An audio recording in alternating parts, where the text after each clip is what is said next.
Hi guys, and welcome back to my channel. I hope everybody is happy and healthy and staying safe. In today's video, I am going to be making these delicious instant pizza bites. It's something that my mother has always made, and it's been highly requested by everybody who visits her, so these are for a win.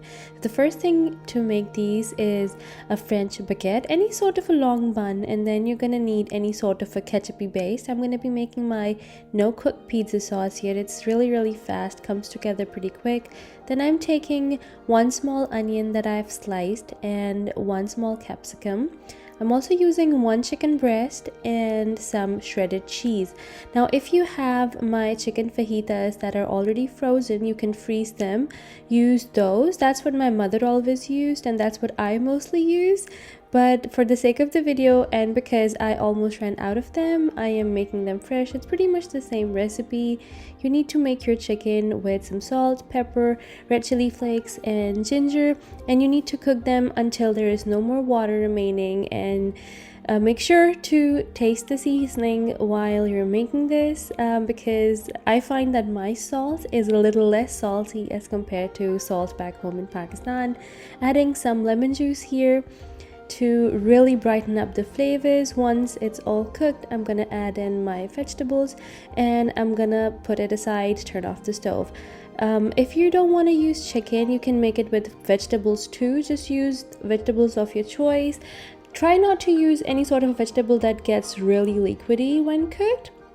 Now to make my base, I'm using about a quarter cup of ketchup, adding in some sriracha and honey. You can use plain chili sauce too, but since I didn't have it, I'm making my no-cook pizza sauce. The recipe is mentioned in the description box below, but there are no hard and fast rules. You can adjust it any way you like. Now when you're about to assemble, try to cut your baguette fresh. You can also use any long buns. Just don't use hot dog buns. I find they get a little bit soggy compared to a baguette that gets a little crispy and soft in the middle. And I tend to cut it bottom side up. I find it easier to cut it that way. And once you're ready to bake, line up a tray. I'm putting a little bit of oil spray, then you put your ketchup, your filling, and cheese. I also add a little bit of Italian seasoning on top and some ketchup. It gets really nice in the oven. All the sweet bright flavors, all the umaminess of the ketchup really comes out when you bake it.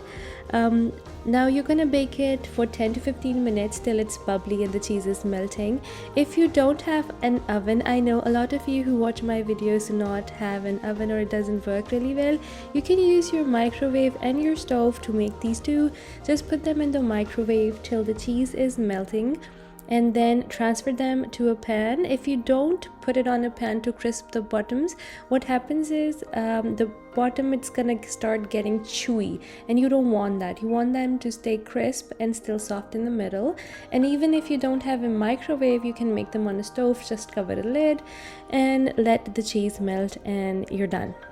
So this is the side by side of the ones that I baked and the ones that I have made on the stove, and they look pretty much identical, but personally I prefer the ones you bake. One, it's super easy. You just put them inside the oven and forget them for 8 to 10 minutes, and I find they turn out a little bit more crisp and they stay softer a bit longer as compared to the ones that you microwave. So that's all for today's video. I hope you guys enjoy this and do try this and let me know how they turn out for you. If you like them, please do give it a big thumbs up and consider subscribing to my channel. Share it with your family and friends, and do remember me in your prayers. Until next time, the Homemaker Baker over and out.